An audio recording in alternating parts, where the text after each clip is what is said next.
All right, CLDA Final Mile Forum. Jason Burns here with a familiar face that I haven't talked to on camera. No, I don't think ever. Have not. Bryan, nice. Welcome to the mini buddy. podcast. Sorry, so look, we go back way back. I want to talk maybe about the legacy and kind of what this industry has meant to you, your family, your dad. I hope we get your dad come over here and talk about it. But you guys have been focused on the insurance side, been pioneers, and what you guys have done in Last Mile in terms of delivering custom insurance solutions to this industry.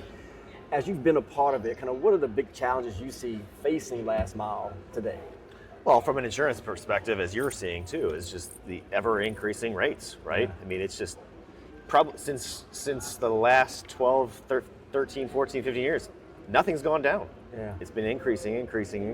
So, I think technology has a lot to do with that. Everything's more trackable now, right? Mm-hmm. I mean, let's call it, back in the day, you got away with more things from an insurance perspective because it wasn't tracked. It wasn't on every attorney's radar and things of that nature. So, now I think the technology, while is a good thing, is also kind of a very negative impact from an insurance perspective. Yeah, because it's like big brother's everywhere. Yeah. Now, but that's been one of the challenges in our space is because of the driver model, independent contractors. It's been hard to kind of get some of the technology, the telematics, the things that the insurance carriers want to help me maybe stabilize and maybe drive down some of the costs. Correct.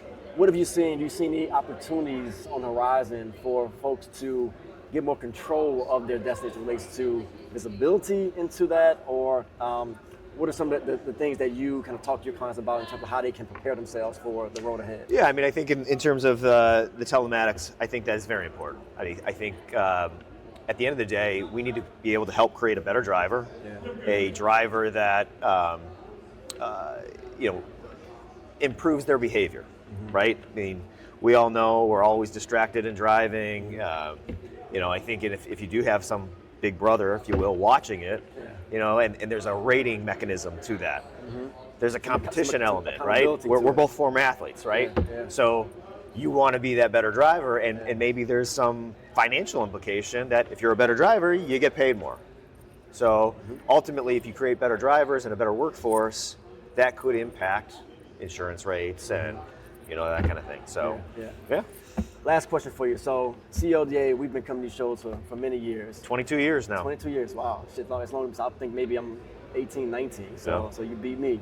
What has this organization meant to you, to your professional career, and why do you continue to invest back into this association? Yeah, I mean, it's kind of my intro into this industry. I didn't know what a career was when we first started and what it was all about. But, we went to some of these shows and really met a great group of people. And, it's enjoyable to come back and see people and some of the perpetuation. And, my father started with your father. You came along. So it's been great from that perspective and getting to know the industry and just being part of it all these years. Yep. Bryan Ice with Brown & Brown, one of the leading providers for insurance solutions in there. My competitor, friendly competitor. We're still boys, but much respect to you and to what you guys have done in the industry. I don't want to be remiss. I know, what your dad did, made back in the day, made significant strides. That's why he's a Hall of Famer, right? Right. And so just credit to you, and I'll see you on the playing field. All righty. All right, Last2First CLDA, we're out. Check this out, L2F fam. I want to give you some stats from our last season.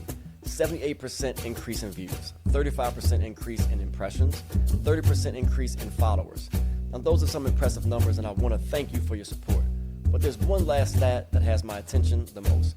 Only 15% of our listeners are actually subscribed, and I'm on a mission to change that. Our goal is to double that number this season. So if you're one of the ones and it's 85%, please stop being last. Take 2 seconds, hit that subscribe button, and help us move this industry from last to first.